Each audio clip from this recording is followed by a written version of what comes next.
Sa telepono may tumatawag. Ang telepono, sagutin natin. Sa telepono may tumatawag. May humihingi ng tulong. May humihingi ng tulong. May humihingi ng tulong kung saan. Naku! Paano natin siya tutulungan? Ano ba yung sinabi niya? Sabi niya, kailangan daw natin siyang tulungan maintindihan ng FDL at IL para makalabas siya sa balyena. Hindi lang yan, kailangan daw niyang malaman kung ano ang mas useful sa world of sea creatures para siya ay palayain ng balyena.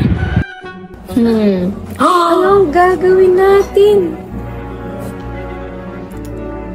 May nakikita ba kayong makakatulong sa amin? Oh, Wonder Pets! Yay! Anong kailangan magtulungan? Anong kailangan magtulungan? Anong kailangan magtulungan? Anong kailangan magtulungan? Anong kailangan magtulungan? Anong kailangan magtulungan? Anong kailangan magtulungan? Paano natin ililigtas si Sir Kalika? Dahil mas maraming flaws ang informal logic, mas maganda ang formal deductive logic. Huh? Ang informal logic ang mas makakatulong kay Sir Kalika. Informal logic, sure ka ba dyan? Kasi bago mo ma-evaluate yung evaluative or empirical content ng informal logic, kinakailangan mong pag-aralan yung formal logic, which is yung nasa pinaka-base or foundation ng ating mga arguments. Para makita natin kung meron tayong nakikita mga flaws regarding sa kanilang structure. Hindi! Mas dapat nating unang ipaliwanag ang informal logic dahil mas maganda ito kaysa sa FTL. This is about understanding the content of the arguments that we encounter in our everyday settings. Kung wala ito, paano tayo mag-argue? Ano naman, Mingming? Makinig ka muna. Hi everyone, I'm Tak. Wanna hug? Let's start with our discussion so that we may help a friend in need. Unit 3, Module 1, the subject matter of formal deductive logic, or FDL. FDL examines valid and invalid argument forms by focusing on their logical structure rather than the content. Now, what is this logical structure? This logical structure only has the minimum requirement of one premise but only one conclusion. So, even if binigyan mo ko ng maraming premises, kailangan dapat, isa lang dapat yung conclusion mo. So, parang sa example dito, premise 1, if Fido is a young puppy, then Fido is a young dog, is a puppy. Okay. Premise 2, Fido is a puppy, then conclusion, therefore, Fido is a young dog. Principle of excluded middle. Napag-aralan na natin to. Ito ay isang statement na mayroong lamang dalawang truth values, either it is true or it is false and nothing else. Meron tayong third variable, probability, pero excluded ito sa discussion natin kasi di siya kasama sa analysis ng premises at conclusion sa principle of excluded middle. Kaya siya nakatago. Makikita natin nakatago siya sa behind ng fly sub natin. Slide 2. Logical structure. The arguments are represented to clarify their logical structure. And the structure usually goes, if P, then Q, P, therefore Q.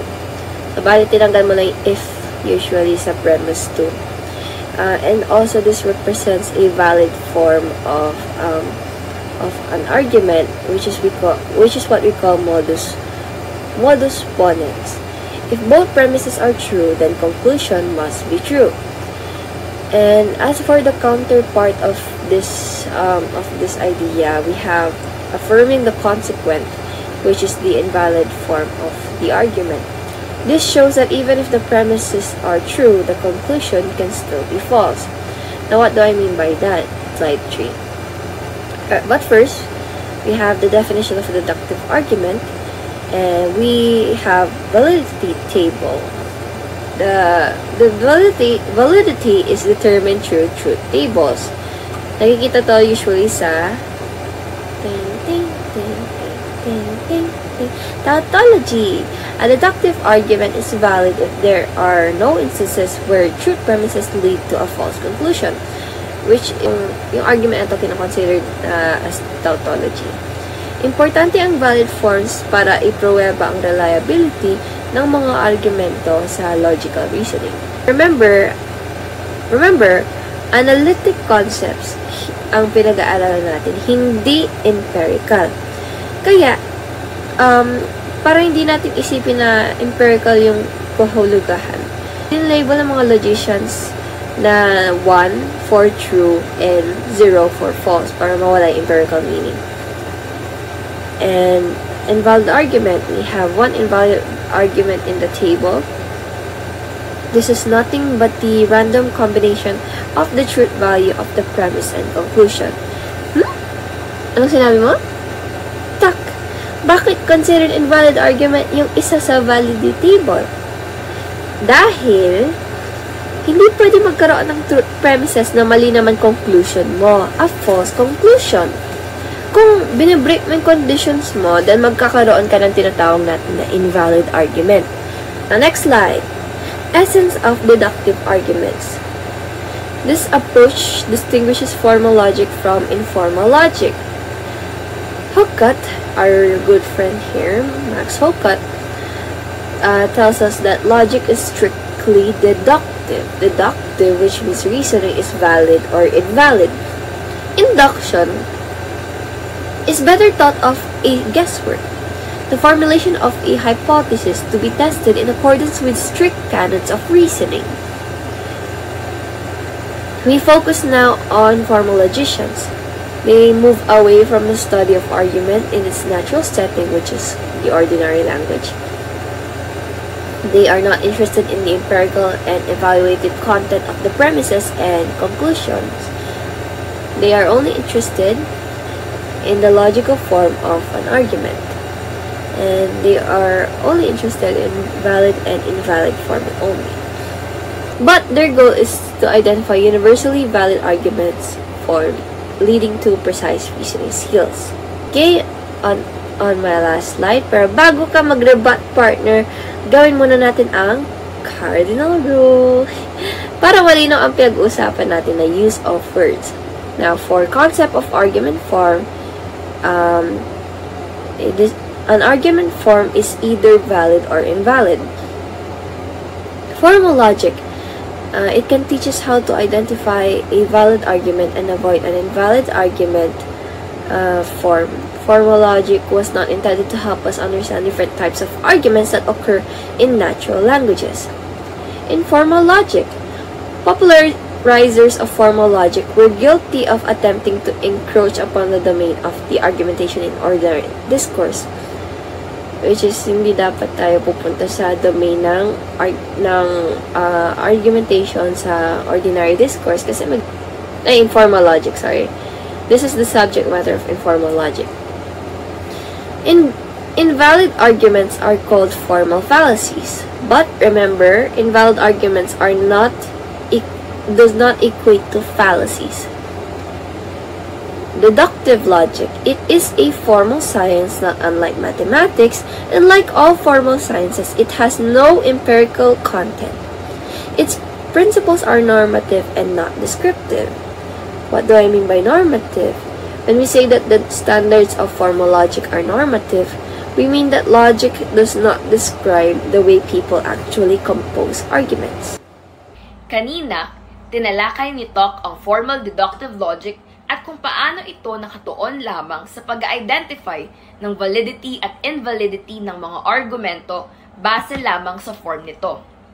Formal logicians do not care on what is the content of an argument and whether the premises sufficiently follow the conclusion. Rather, its analysis ay nagpo-focus lamang sa pagtingin kung ang forma ba ng isang argumento ay sumusunod sa nakatakdang logical structure. Hindi ganito ang subject of informal logic. Kaya nga, mas maganda ito. Ang mga informal logicians ay nakatuon sa pag-aanalisa at pag-iintindi ng mga argumento sa pamamagitan ng malalim na pagsusuri sa content, meaning, and application to reality ng mga arguments in various language games. Ang informal logic ay maraming advantages, lalo na sa pag-aaral ng mga arguments that occur in our natural language and everyday life.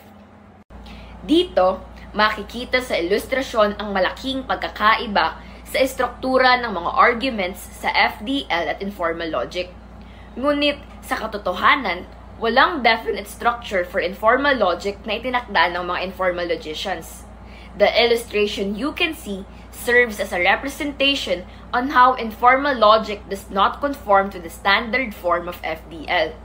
Moreover, it can be observed that yung halimbawa ng informal logic's form or structure is pinalitan ng ikalawang premise ng conclusion at pinalitan ng conclusion ng ikalawang premise. Kaiba nito ang prescribed valid argument forms sa formal deductive logic. This topic will be discussed further and you will see its relevance as you continue to tune into our adventure. Kaya dyan lang kayo, Sir Kalika! Ang subject matter of informal logic is the content of the argument that formal logic discards when an argument is represented and the logical form is inspected. Sa informal logic, mas mahalaga ang content ng mga arguments kaysa sa kanyang structure. Kaya ang pag-aanalisa ng validity at invalidity ng mga arguments ay mas nakatuon sa content at meaning nito. Katulad ng mga assertions ni Gouvier at Wittgenstein, ang informal logic ay makikita sa everyday discourse and natural language. Kaugnay pa nito, maoobserbahan rin ang informal logic sa mga arguments in the fields of metaphysics, aesthetics, at marami pang iba kung saan the arguments that exist cannot easily be verified by formal deductive logic. As such, it is through informal logic, as concluded by Gouvier and Wittgenstein, that we can understand the arguments that we encounter in various language games in our everyday conversations and study complex and controversial arenas where formal deductive logic is considered to be unuseful. Formal logic is incapable of decoding real arguments in natural language as its very nature is limited to verifying the validity of arguments based only on their forms. The above table depicts affirming the consequent or an invalid argument form in the subject matter of FDL and modus ponens or a valid argument form in FDL. The left row shows affirming the consequent. At dito, it can be seen that the premises adequately follow the conclusion compared to modus ponens in a sense that mahihinuha na agad natin na kapag ang Angat-Dam ay puno, nangangahulugan lamang ito na umulan ng malakas. Kaiba nito ang ibig sabihin ng kaparehong argumento sa modus ponens, dahil it does not necessarily mean that when it rained, therefore, Angat-Dam is full. Problematic ang ganitong klase ng reasoning dahil hindi mo pwedeng i-conclude na porke umulan, mapupuno na agad ang Angat-Dam, dahil maaring hindi naman ganon kalakas ang ulan to fill up an entire dam. In this, Sir Acuna asserts that this instance does not align with the definition of Copy about arguments, kung saan sinasabi niya na for an argument to be present, dapat sinusundan ng asserted proposition ang isa pang proposition asserted to be true, dahil ang mga propositions na ito ay presented as grounds for or reasons for believing the conclusion. Hence, it does not mean that when an argument follows formal deductive logic, it already means that the content is valid and reliable enough for it to be considered as an argument, as according to the definition provided by Copy. Dahil napatunayan na valid argument forms does not necessarily equate to valid meaning and application of arguments. Sa kabila ng pagiging useful ng informal logic, tama pa rin si Toc na marami ring disadvantages ang informal logic. Dahil kahit totoo na hinahayaan tayo nitong intindihin, analisahin, at evaluate the numerous arguments that exist in real-life conversations, Complicated pa ring maituturing ang field na ito dahil marami pa ring mga aspeto na walang tiyak na kasagutan. In fact, informal logicians are still probing for the criterion on how a premise should be related to the conclusion, as well as kung kailan natin po pwedeng ideklara whether or not the premises are relevant to the conclusion. In connection, they are also looking for a theory of premise relevance. Similarly, informal logicians are currently conducting an investigation for the standards and evaluation and criticism of arguments. Sa kabila ng mga ito, ipinapaalala ni Sir Acuña na huwag tayong magpapalinlang sa definition and essence of an argument based on the subject matter of formal deductive logic dahil it will be significantly harder to understand the arguments in our ordinary discourse. We shall not be boxed by the concept that the essence of an argument is found in its form. Rather, we shall follow Ludwig Wittgenstein's advice to look and see and not think. Dahil sa pag-aaral ng mga argumento, mahalaga na hindi tayo gumaya sa mga formal logicians na naniniwalang kung hindi deductive ang mga arguments, defective na ito at maituturing na counterfeit arguments. Knowing the language game in which an argument exists in the natural language is critical in comprehending its true meaning and application. Kaugnay nito, useful din sa study of arguments ang pagkakategorize or classify ng mga arguments through the concept of familiar semblance of traits ni Wittgenstein dahil natutulungan tayo nito na igrupo ang mga argumentong may similarities in concept. In this manner, understanding the various arguments that we encounter in our everyday discourse becomes easier. Kaya sa huli, Sir Ian at sa inyo mga bata, ang informal logic ay importante sa ating araw-araw na pamumuhay. It allows us to live our realities and gain extensive knowledge of the world. Huwag na kayong mag-away. Sa tingin ko, makakatulong naman ang mga sinasabi nyo dahil hinihingi lang naman ni Sir Kalika na maintindihan niya ang dalawang konsepto na ito. Heto, pakinggan nyo ang theory of arguments at mga sinasabi nito. Baka mas maging malinaw kung paano natin sasagapin si Sir. Ang teorya ng argumento ay nagbibigay ng pamamaraan sa pagpapaunlad ng mga analitikong kasanayan na kinakailangan sa paglikha ng mga epektibong argumento. Metacognitive skill is the ability to critique arguments and to prepare for composing counter-arguments, while megacognitive skill involves broader evaluation. It assesses strengths and weaknesses of the arguments. In these models, there are further theories under the theory of argument, the theory of analysis, and the theory of appraisal. Sa theory of analysis, nakapaloob kung paano natin ipaliwanag, tukuyin ang halaga, at alamin ng iba't ibang uri ng argumento. Sa theory of appraisal naman, ay nalalaman natin kung paano suriin, punahin, at sukatin ang lakas ng isang argumento. To further clarify these statements, I will give an example. Claim, regular exercise improves mental health. Premise, numerous studies have shown that exercise increases the production of endorphins, which are chemicals in the brain that act as natural mood lifters. Conclusion, therefore, regular exercise is beneficial for improving mental health. In addition, the claim of the conclusion is not limited to truth, falsehood, or probability, but includes evaluated claims like good, bad, right, wrong, etc. Ang isang kritikal na pananaw ay nagbibigay ng prioridad sa malakas at mapagkakatiwalaang ebidensya.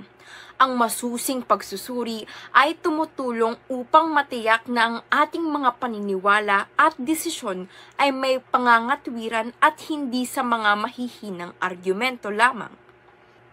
It states that we also have research agenda for informal logic. Dito maiintindihan natin kung paano sinusuportahan ng premises ang conclusions at ang paggawa ng criteria for judging.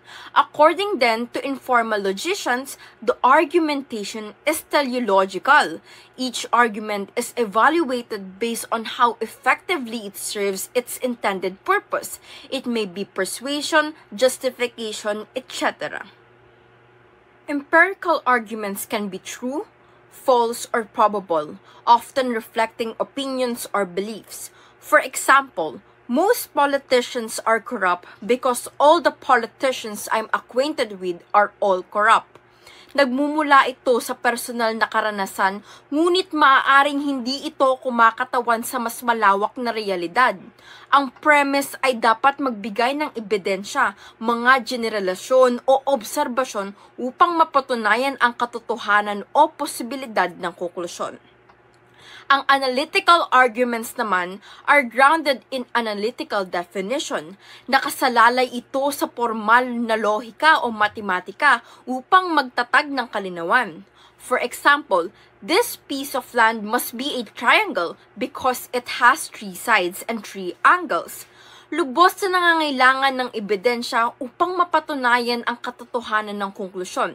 Tinitiyak na ang definisyon ay tama at sumusuporta sa pahayag. Evaluative arguments include moral, legal, religious, and aesthetic arguments. For example, it is morally wrong to torture a human being for fun because this is a violation of his or her human right. Every human being should be treated with respect and dignity. Kapag ang konklusyon ay evaluative, ang premise ito ay maaaring kombinasyon ng empirical and evaluative. If you accept the empirical premise to be true and the evaluative premise to be correct, then accept the conclusion to be right. Ang theory of appraisal ay ang nagbibigay ng pamantayan para sa pagtukoy sa lakas ng suporta. Itinatakda upang suriin ang konklusyon. Nakasaad kung ano ang kalikasan at kinakailangang ebidensya upang patunayan ang pahayag ng konklusyon. The closer you provide the required evidence, the stronger the argument is. Ang empirical argument may be measured by evidence from the premise, and premise and conclusion may be susceptible to any degrees. For example, more likely than not, Isabel comes from a poor family. To justify the claim, Isabel is a UP freshman from batch 1998, and most freshmen in batch 1998 come from poor families. Analytic arguments rest on the stability of truth of the analytic statement. It is grounded sa mga formal knowledge and not susceptible to any degrees. For example, eagles have feathers and all animals with feathers are bird. Therefore, all eagles are birds. Lastly, evaluative arguments. Ito ay nakasalalay sa pagtanggap ng publiko o intersubjective consensus ukol sa mga moral na prinsipyo na naapektuhan ng iba't ibang madla. For example, Pedro should not be punished. Although he is accused of a crime, he is innocent, and we should never punish an innocent person. Mapapalayan na natin si Sir Kalika dahil naintindihan niya na ang formal deductive logic at informal logic. Ngunit kung papipiliin siya kung ano ang mas useful, lagi nating tatandaan na ang bawat argumento ay may iba't ibang pinaglalaban at dapat nating suriing mabuti bago natin ito tanggapin. Sa gusto man natin o hindi, makikita natin ang formal deductive logic sa karamihang sektor katulad ng math at wika dahil importante ang pagkakaroon ng pinagbabasehan na estruktura at standard upang ma-validate natin objectively ang ating mga arguments. Ang informal logic ay mahalaga dahil binibigyang laya tayo nito na pag-aralan ang mga argumentong hindi mas tinatawag na valid form, ngunit mas nagpapakita ng kahulugan at manifestasyon ng mga argumento sa ating natural na lengguwahe at araw-araw na pamumuhay. Mapapalaya na natin si Sir Kalika dahil naintindihan niya na ang formal deductive logic at informal logic. Ngunit kung papipiliin siya kung ano ang mas useful, lagi nating tatandaan na ang bawat argumento ay may iba't ibang pinaglalaban at dapat nating suriin mabuti bago natin ito tanggapin. Top, asining-ning, ang Wonder Pets tutulong sa'yo. Go Wonder Pets! Yay! Hanggang dito na lang tayo mga Wonder Pets. Magkita tayo sa mga susunod pang adventures. Abangan natin si Nalini, Tok at si Mingming, ang Wonder Pets na tutulong kay Sir Ian sa mga susunod pang episodes.